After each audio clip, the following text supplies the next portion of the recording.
Welcome to the Deep Dive, where we take your pile of information and really try to unearth the most compelling insights. Yeah. Today, we're plunging into a truly gripping narrative, the infamous Northfield bank raid of 1876.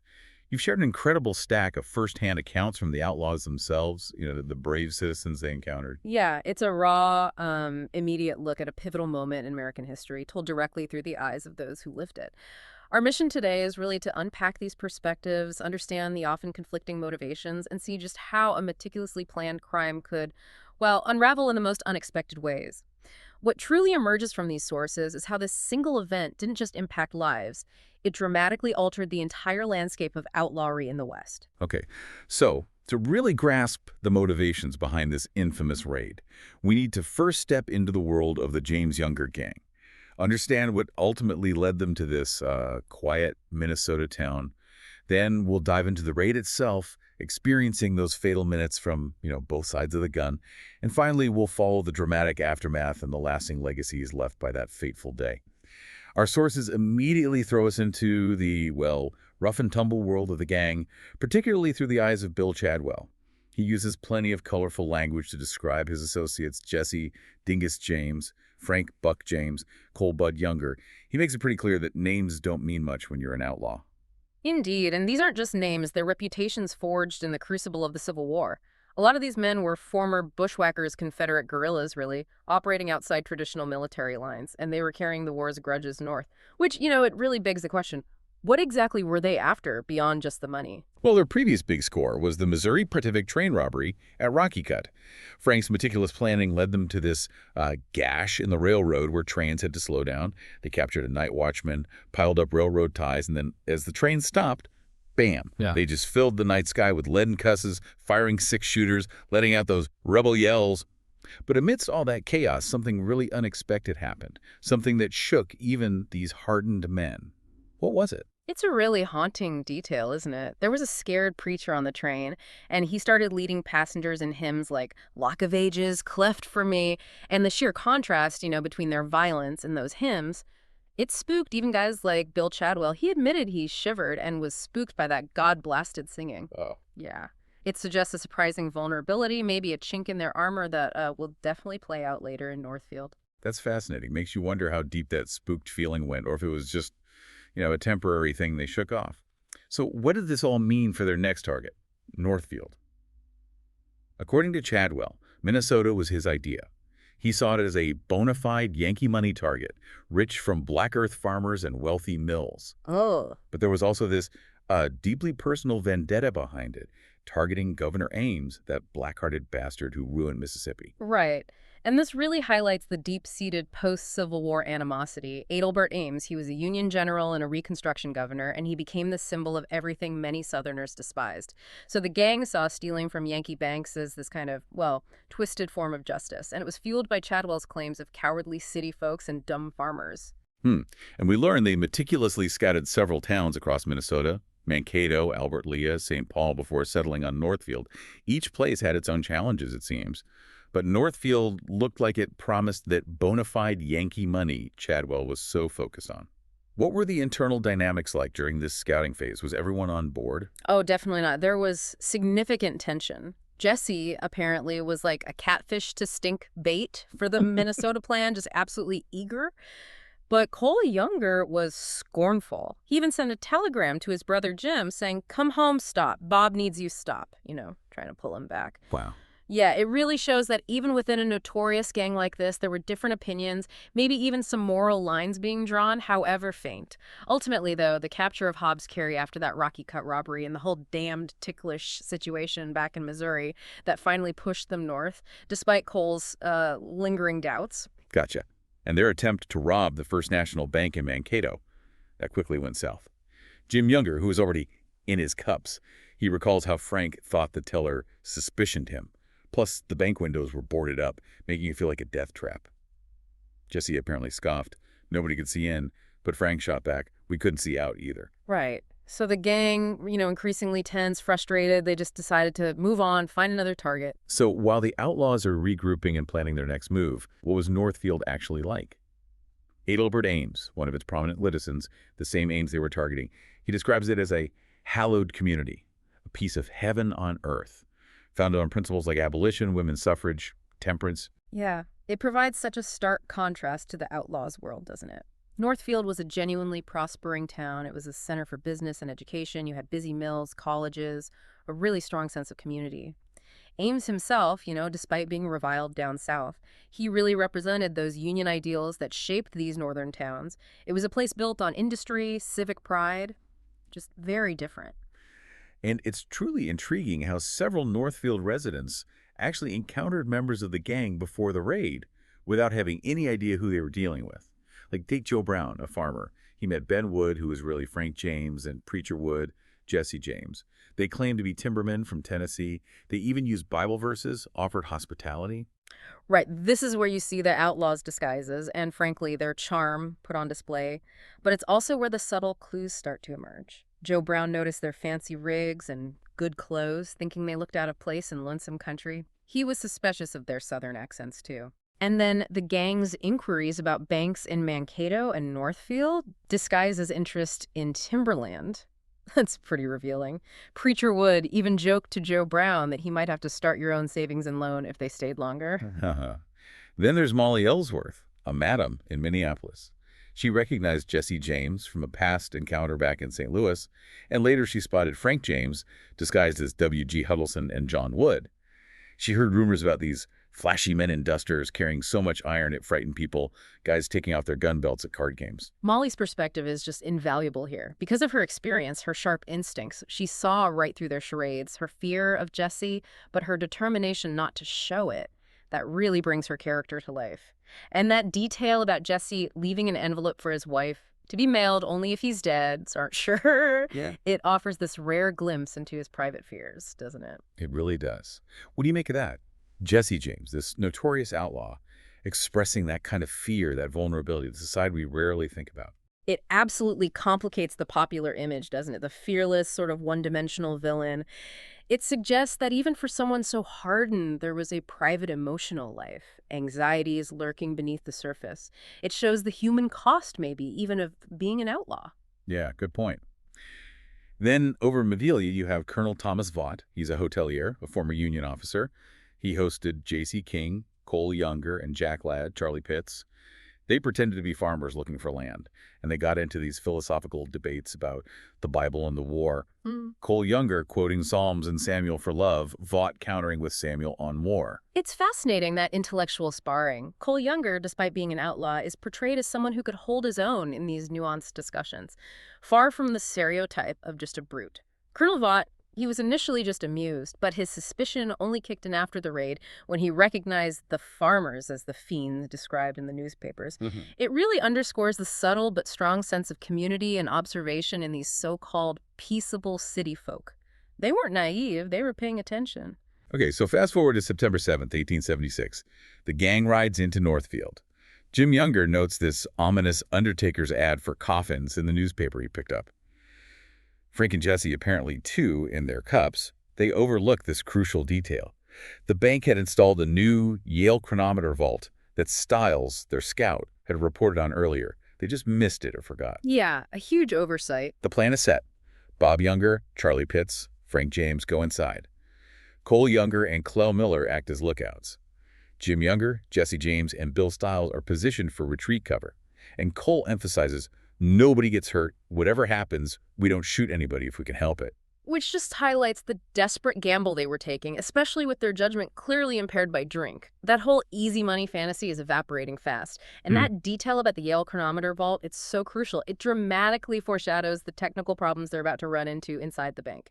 Right. Inside the First National Bank, you've got the teller, Alonzo Bunker, and the acting cashier, Joseph Lee Heywood. They're confronted by these three armed men.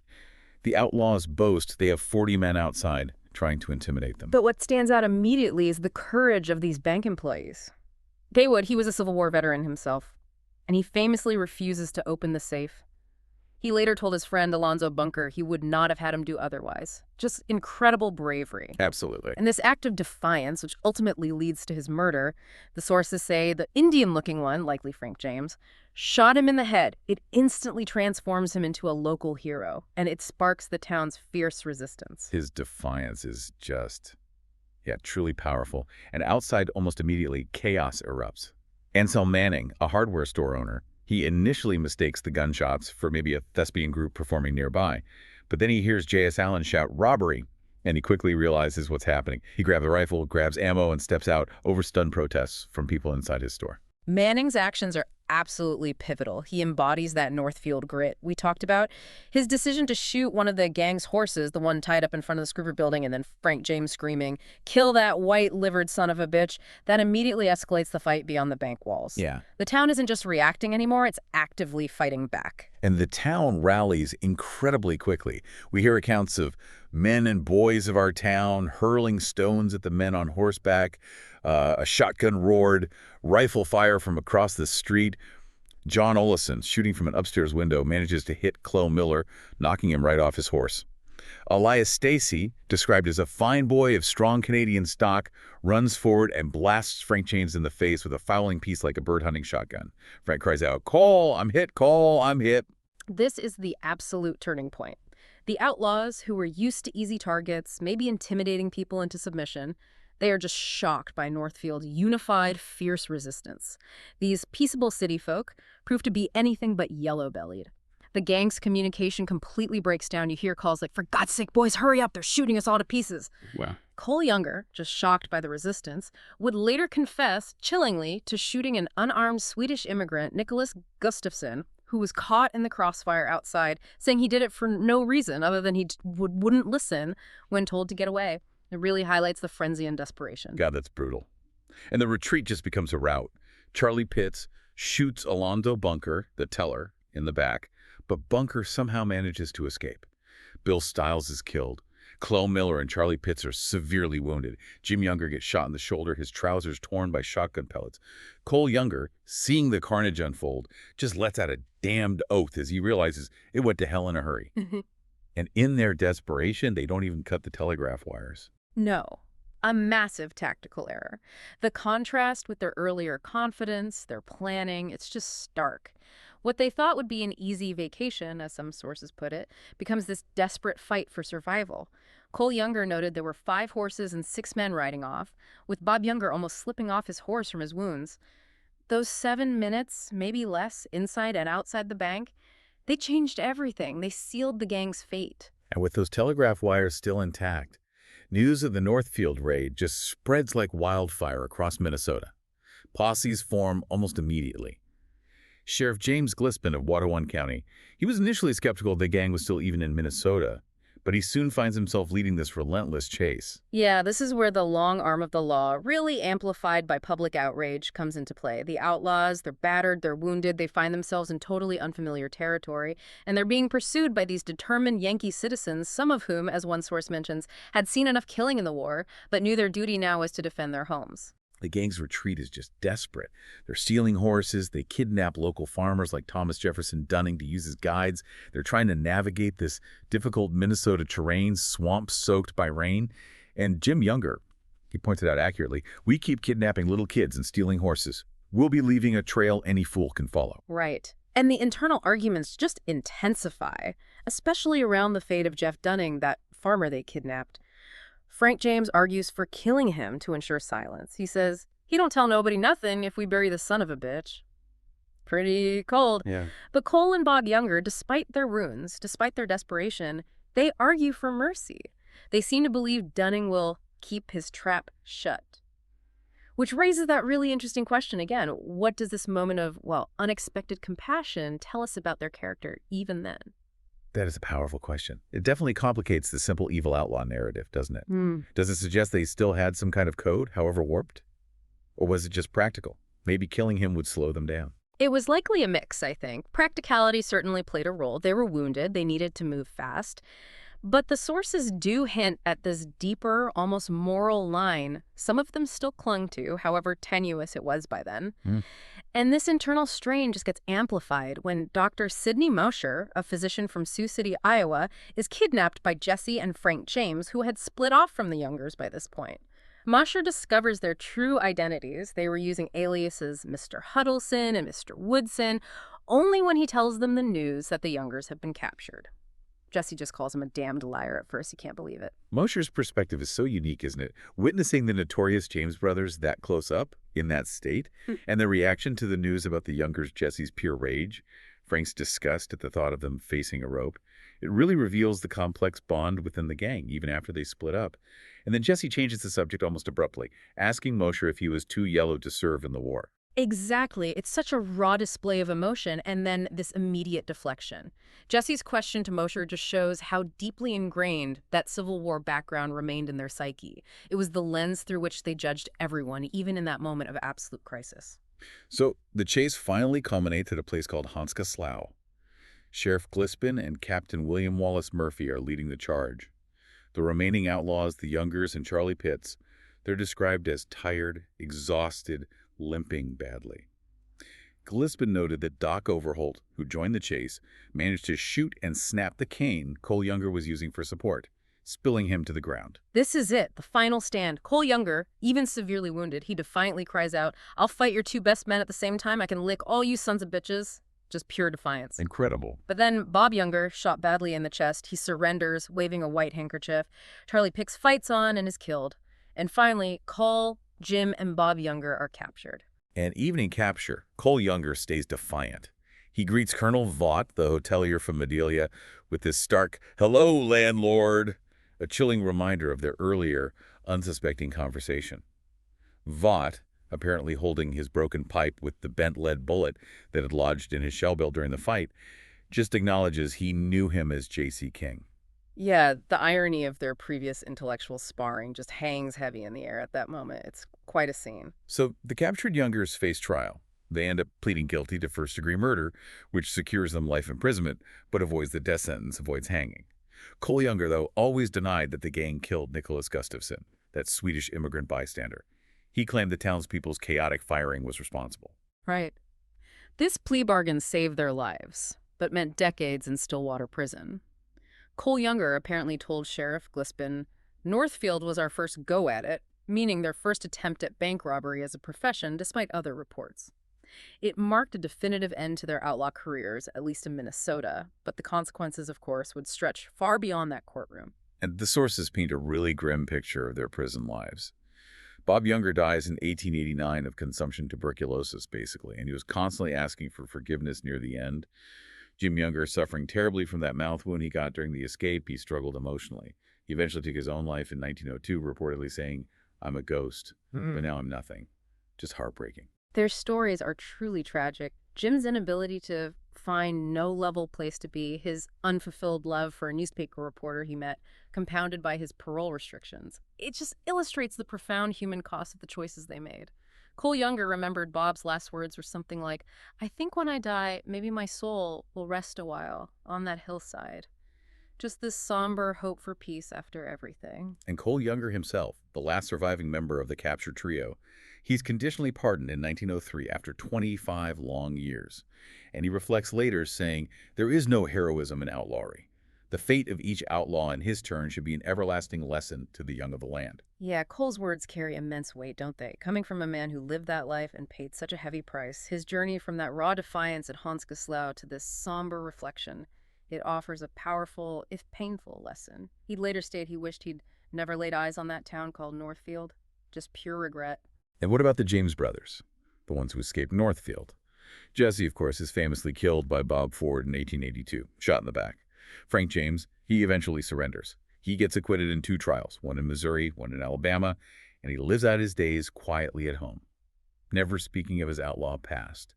He stated quite cannily, "If I admitted that these stories were true, people would say, 'There's the greatest scoundrel unhung.' And if I denied him, they'd say, 'There's the greatest liar on earth.' So I just say nothing." It's such a stark contrast in fates. Frank James, always seen as the more calculating of the brothers, he navigated the legal system somehow to his advantage, while Jesse, the more brash, the more infamous one, met that violent end. The Northfield raid, really, it ultimately broke their partnership for good. Cole Younger even noted later that Frank knowed people and became a celebrity after his acquittals, maybe even suggesting Frank had a hand in my getting out of prison, which is a fascinating glimpse into their complex, continued relationship long after the raid. And finally, let's just revisit Lizzie May Heywood for a moment. Yeah. The 5-year-old girl who heard the fireworks on that terrible day. Her innocent questions, her mother's desperate attempts to shield her from the horror, and then her eventual realization of her father's heroic death. It's truly heartbreaking to read her account. Lizzie May remembered her mother saying about her father's refusal to open the safe, "I would not have had him do otherwise." Such strength. Lizzie May's story connects us directly, doesn't it, to the profound human impact of the raid, her resilience, her mother's strength. They show the deep wounds the event left on the community, but also their enduring spirit. And she would go on to graduate from Carleton College there in Northfield with a degree in music, carrying her father's legacy forward in a very different, positive way. So from the Outlaws' desperate gamble for, Yankee money and maybe some twisted vengeance, to Northfield's fierce, unexpected resistance, and then the decades of suffering that followed, this deep dive has really shown us how one moment, just 7 minutes maybe, can irrevocably alter countless lives. Yeah, we've seen this blend of careful planning dissolve into impulsive chaos. We've seen hardened criminals, but also these unexpected acts of mercy, or maybe just pragmatism. We've seen a peaceable town discover its inner grit. It's a story where the lines between hero and villain and the true cost of perceived justice, or maybe just survival, get incredibly blurred. And you see the deep, complex scars left by the Civil War lingering long after the fighting had supposedly ended. So what does this all mean for you listening? The Northfield bank raid serves as such a powerful reminder that history is rarely as simple as it looks in a textbook.